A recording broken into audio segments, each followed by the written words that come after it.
Why is the house that you live in a liability and not an asset? It's a question that many people ask themselves. While the equity you have in your house contributes to your net worth, how come many consider it to be a liability instead? This video will explore this idea in more detail, and if it's technically correct, or more of a train of thought. Is it more nuanced than a yes or no answer?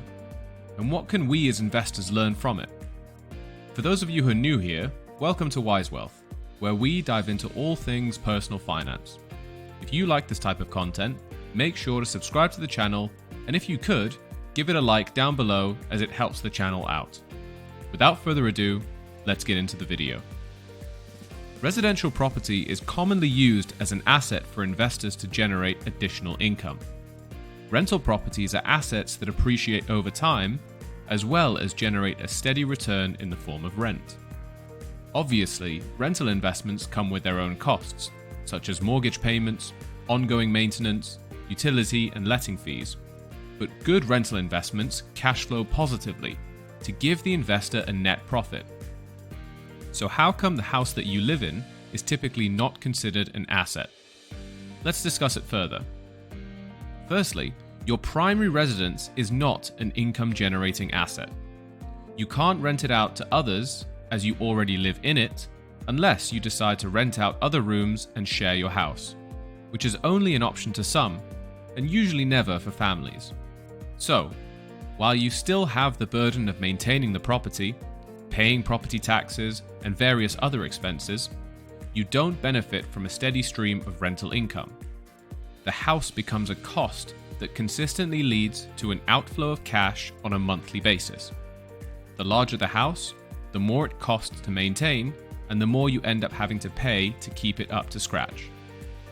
Now you might say, well, my mortgage payment contributes to my equity in the house, which ultimately allows me to take full ownership of it when I finally pay off my mortgage. And you would be right to say that. Once you completely pay off your mortgage, you own your house outright, and it becomes significantly less expensive to service the costs of the house without a mortgage expense. On your own personal balance sheet, your house technically is listed as a long-term asset, and now that you don't have a mortgage to pay, you are debt-free and you don't have a long-term liability alongside it. Yet still, the house continues to be an expense on your cash flow. As long as you live in that house, you'll have to pay monthly expenses that go along with that, such as maintenance costs, gas, electricity, and so on. You might be thinking to yourself, you just said it's an asset on your personal balance sheet. Doesn't that mean it's not a liability? Well, yes and no, and this is why. Even if you decide to sell your house and convert it from a long-term asset into cash, you still have to find somewhere else to live.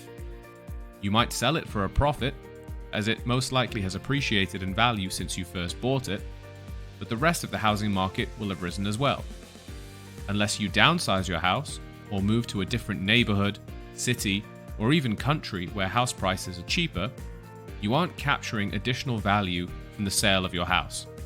In fact, you would most likely be incurring a lot of expenses in the form of agency fees, capital gains tax, and purchase costs.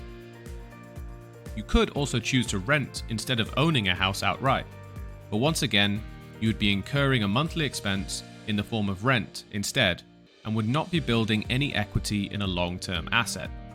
So what exactly can we take away from this as investors? We all need somewhere to live, whether we rent or own our home.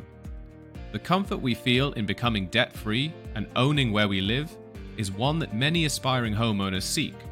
But owning a home that is expensive to maintain and leads to significant outflows of cash regularly doesn't benefit us in the long run. In fact, this becomes an opportunity cost, where we end up spending money maintaining our house rather than investing it in additional rental properties, the stock market, bonds, or other investments that are seen as income-generating assets. By sacrificing these potential investments to service our own home, we minimize the potential gain we could get from investing elsewhere and compounding our returns over our investment lifetime. Many people think that living in a large mansion is the ultimate sign of success and wealth, but many don't realize the costs associated with it. Living comfortably in a modest house that provides you with ample space for you and your family while living within your means will set you up well for retirement and beyond. If you want to know more about the power of compound returns, I have made a video describing the effects it can have on your ability to build wealth in the long run. Click on the banner in the top right-hand corner to go there for more detail, but here is a quick example.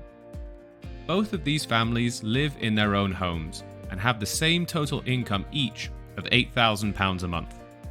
Family A spends £4,000 a month maintaining their large house with 7 bedrooms, while Family B only spends £2,000 on their modest yet satisfactory 4-bedroom house. Family A has £1,000 a month left over after all their expenses and personal spending to invest into the stock market, while Family B has £3,000 each month to invest.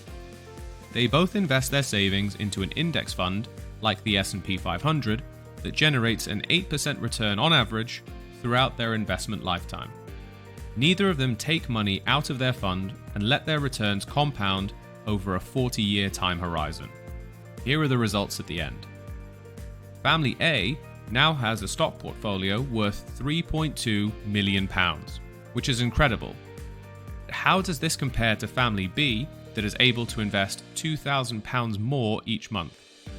At the end of the 40 years, Family B now has a portfolio worth £9.7 million, over 3 times as much as Family A.